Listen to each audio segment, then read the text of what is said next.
Hello नमस्कार दोस्तों, आज का हमारा टॉपिक है विंडो 11 में कर्सर प्रॉब्लम को, यानी कर्सर फ्रीजिंग हो जाता है, यानी तो कर्सर हैंग हो जाता है, कर्सर डिस्प्लेइंग हो जाता है या कर्सर जंप हो जाता है। तो इस प्रॉब्लम को कैसे फिक्स करते हैं वो देखेंगे। और प्लीज गाइस, यदि आप लोग अभी तक चैनल को सब्सक्राइब नहीं किया तो प्लीज चैनल को सब्सक्राइब करना ना भूले। चलिए शुरू करते हैं। इस प्रॉब्लम को फिक्स करने के लिए बहुत सा तरीका है, इनमें से आपको कुछ तरीका बताता हूँ कैसे आपको फिक्स करना है। यदि आपके केस में भी इस तरह का प्रॉब्लम आता है तो आपको क्या करना है, यदि आपके केस में यूएसबी माउस आप यूज कर रहे हैं तो सबसे पहले आपको क्या करना है, उसको अनप्लग करके दोबारा प्लग कर देना है। उसके बाद आप चेक कीजिएगा, अगर फिर भी प्रॉब्लम सॉल्व नहीं होता तो आपको क्या करना है, फिर से आपको यूएसबी माउस केबल आपको रिमूव कर देना है। उसके बाद दूसरा यूएसबी पोर्ट में आपको कनेक्ट करके चेक कर लेना है। उसके बाद आपका प्रॉब्लम सॉल्व हो जाएगा। मान लीजिए अगर फिर भी प्रॉब्लम सॉल्व नहीं होता है तो आपको क्या करना है, यदि आपके केस में दूसरा यूएसबी माउस अवेलेबल है तो उसको आप कनेक्ट करके चेक कर लीजिएगा, आपका प्रॉब्लम सॉल्व हो जाएगा। अब मान लीजिए अगर फिर भी आपका प्रॉब्लम सॉल्व नहीं होता है तो आपके केस में हार्डवेयर का प्रॉब्लम नहीं है, ये सॉफ्टवेयर से रिलेटेड इशू है। ऐसे ही यदि आपके केस में भी इशू आ रहा है तो इसको कैसे फिक्स करना है वो मैं आपको बता देता हूँ। इसके लिए आपको क्या करना है, स्टार्ट के ऊपर आपको राइट क्लिक करना है। इसके बाद यहाँ पे आपको दिख जाएगा डिवाइस मैनेजर, इसके ऊपर आपको क्लिक कर देना है। क्लिक करते हैं इस तरह से विंडो ओपन हो जाएगा।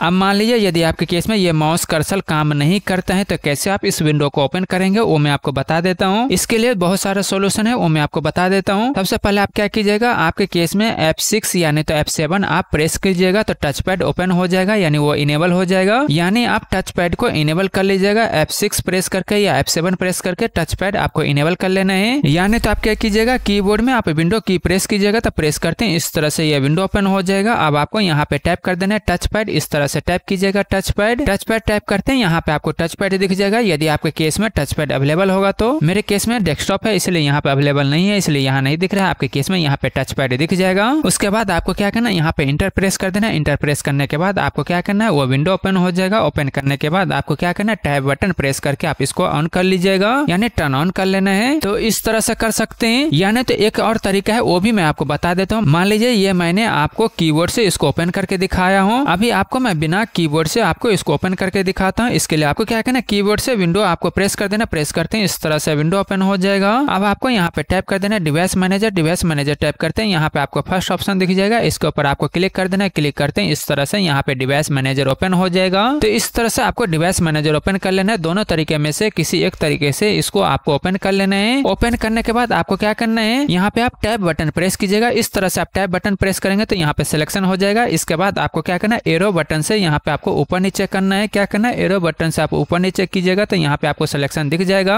आप देख रहे हैं इस तरह से आप सिलेक्शन कर सकते हैं। इसके बाद आप देखेंगे तो यहाँ पे आपको दिख जाएगा Mac and other pointing device. इसके ऊपर आपको यहाँ पे क्या करना है, सेलेक्ट करने के बाद कीबोर्ड का राइट एरो जो होता है उसको आपको प्रेस करना है। प्रेस करते हैं इस तरह से यहाँ पे लिस्ट ओपन हो जाएगा। अब आप यहाँ पे देखेंगे तो यहाँ पे आपको दिख जाएगा HD माउस, इसके ऊपर आपको इंटर कर देना है। इंटर करते हैं इस तरह से विंडो ओपन हो जाएगा। अब आपको क्या करना है, कीबोर्ड से आपको टैब बटन प्रेस करना है। इस तरह से आप टैब बटन प्रेस कीजिएगा, 2 बार 3 बार आप टैब बटन प्रेस कीजिएगा तो यहाँ पे आप देखेंगे तो ऊपर जनरल सेलेक्ट हो जाएगा। इसके बाद आपको क्या करना है, इस तरह से एरो से आप यहाँ पे लेफ्ट राइट कर सकते हैं। यहाँ पे आप देख रहे हैं, यहाँ पे आपको सेलेक्ट कर लेना है ड्राइवर, यहाँ पे आप ड्राइवर सेलेक्ट कर लीजिएगा। इसके बाद आपको क्या करना है, यहाँ पे टैब बटन आपको प्रेस करना है। प्रेस करने के बाद इस तरह से आपको टैब बटन दिख जाएगा। तो आप क्या कीजिएगा, यहाँ पे आप देख लीजिएगा आपके केस में यहाँ पे डिवाइस डिसेबल तो नहीं है। यदि आपके केस में यहाँ पे डिसेबल होगा तो आपको क्या करना है, यहाँ पे इंटर करके इसको इनेबल कर लेना है। यानी तो डायरेक्ट आप सर्च में जाके टच पैड सेलेक्ट कीजिएगा। टच पैड सेलेक्ट करने के बाद इंटर कीजिएगा। इंटर करने के बाद टैब बटन प्रेस करके इसको आप इनेबल कर सकते हैं। तो ये चीज यहाँ पे आपको चेक करना है। इसके बाद आपको क्या करना है, यहाँ पे आपको शिफ्ट बटन प्रेस करके इसके बाद यहाँ पे आप टैब प्रेस कीजिएगा तो यहाँ पे अपडेट सेलेक्ट हो जाएगा, यानी अपडेट ड्राइवर के ऊपर आपको सिलेक्शन हो जाएगा। अब आपको यहाँ पे इंटर कर देना है। इंटर करते हैं इस तरह से विंडो ओपन हो जाएगा। इसके बाद आपको क्या करना है, डाउन एरो बटन यहाँ पे आपको प्रेस करना है। प्रेस करने के बाद यहाँ पे ये सिलेक्शन हो जाएगा, browse my computer to drive, इसके ऊपर आपको इंटर कर देना है। इंटर करते हैं इस तरह से विंडो ओपन हो जाएगा। इसके बाद आपको क्या करना है, यहाँ पे टैब बटन आपको प्रेस करना है। इस तरह से आप प्रेस कीजिएगा तो यहाँ पे ये वाला बटन यहाँ पे आपको सिलेक्ट हो जाएगा, यानी ये वाला ऑप्शन सिलेक्ट हो जाएगा, लेट मी पिकअप। इसको आपको इस तरह से सिलेक्शन कर लेना है। इसके बाद यहाँ पे आपको इंटर कर देना है। इंटर करते हैं इस तरह से विंडो ओपन हो जाएगा। अब आपको क्या करना है, यहाँ पे फिर से आपको टैब बटन प्रेस कर लेना है। प्रेस करते हैं इस तरह से यहाँ पे सिलेक्शन हो जाएगा। अब आपको क्या करना है, यहाँ पे HD कंपोनेंट माउस वाला दिखेगा, इसको आपको सेलेक्ट कर लेना है। इसके बाद आपको क्या करना है, यहाँ पे नेक्स्ट दिख रहा है, यहाँ पे आपको नेक्स्ट दिखेगा। आप देख रहे हैं यहाँ पे नेक्स्ट दिखेगा, यानी टैब बटन प्रेस करके आपको नेक्स्ट सेलेक्ट कर लेना है। इसके बाद यहाँ पे आपको इंटर कर देना है। इंटर करते हैं इस तरह से यहाँ पे सक्सेसफुल अपडेट ड्राइवर हो जाएगा। अब आपको क्या करना है, यहाँ पे इंटर कर देना है। इंटर करते हैं ये क्लोज हो जाएगा। इसके बाद आपको क्या करना है, इसको भी यहाँ पे टैब बटन प्रेस करके इसको यहाँ से क्लोज कर दीजिएगा। इसके बाद यहाँ पे Alt F4 दबा करके इसको आप क्लोज कर दीजिएगा। इसके बाद फिर से आपको क्या करना है, कीबोर्ड से Alt + F4 इस तरह से आपको प्रेस करना है। प्रेस करने के बाद आपको क्या करना है, यहाँ पे रीस्टार्ट सेलेक्ट कर लेना है। इसके बाद यहाँ पे आपको इंटर कर देना है। इंटर करते हैं इस तरह से यहाँ पे रीस्टार्ट होना शुरू हो जाएगा।